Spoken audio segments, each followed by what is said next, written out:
What's up mga tol, ngayong araw guys gagawa na naman tayo na walang kwentang video. Malapit na ang bagong taon ay napag-isipan ko magluto ng pulutan. Maaga ako nakalabas sa aming trabaho, kaya excited na ako sa lubungin ng bagong taon. Sabi ko sa kasama ko nagbibideo, ituro ko yung airport. At dali-dali na nga ako pumunta sa aking service na bike. Kahit bike lang yan service ko, pinagmamalaki ko yan. Dahil dyan mo matitikman ang libre. Libreng gasolina, libreng parking at libreng pamasahe. Sana Baka gusto mo mag-donate ng motor, baka naman. Pagdating nga sa amin ay dali-dali na ako pumuntang groceries. At pagdating ko ay hinanap ko agad ang inaasam-asam ko na tanduay. Saktong-sakto ay nakita ko si ating nadidisplay na. At kumuha na ako ng 2 junior dahil ako lang naman ang iinom. At pagkakuha ko na ay kinisan ko nga at sabi ko sa kanya, lasingin mo ako mamaya. Dali-dali ko na binayaran sa counter para ako ay makaalis na. Dumiretso na naman ako sa palengke na bilihan ng mga karne. At pagdating ko dito ay sa bilihan ay nagpili na ako agad para maluto na natin. Maya-maya ay nakita ng kaibigan ko yung dala kong tanduay. Sabi niya sa akin, hihingi daw siya ng kalahati kaya tuloy nabawasan na. Sabi niya sa akin, sobrang paborito niya daw yung tanduay sa probinsya nila.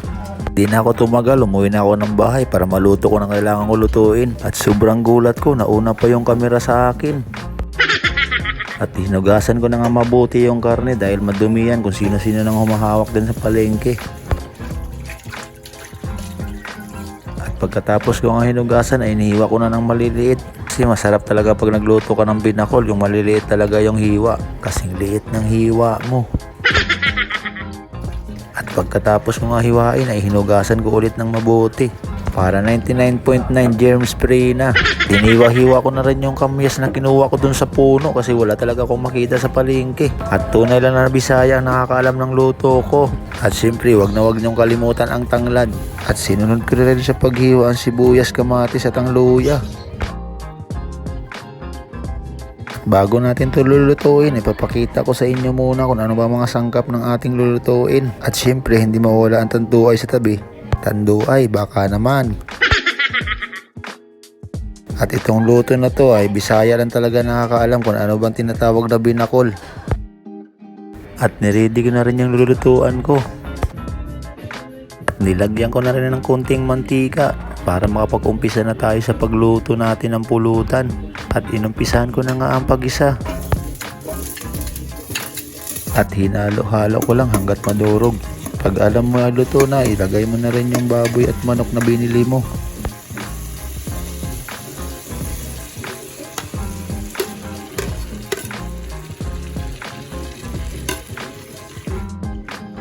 At pagkatapos ko nga gisahin at tinakpan ko na rin. At hayaan mo lang siya lumabas sa sarili niyang katas hanggang lumambot ang karne. Pag alam mo yan na malambot na ang karne, dyan mo na siya lagyan ng tubig para pakuluan ng pakuluan. Pagkatapos ko nga lagyan ng tubig ay nilagay ko na rin yung mga sangkap. At syempre wag na wag mong kalimutan ang nor sinigang. At pagkatapos ay sinunod ko na rin yung bitsin. Pag ilang minuto na at alam mong malambot na, saka mo na ilagay yung kamyas na pangpasarap talaga.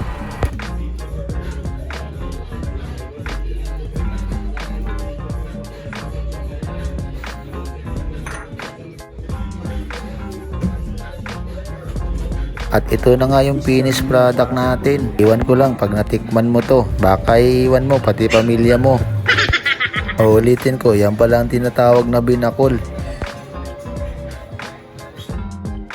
Hanggang dito na lang yung video natin. Happy New Year pala sa lahat. Sana ngayon 2024 wag pa rin kayong magsawa magsuporta sa ating YouTube channel. Siyempre shout out sa lahat ng mga sumusuporta sa ating YouTube channel. At dito na magtatapos yung video natin. Nakits tayo sa susunod na video. Bye!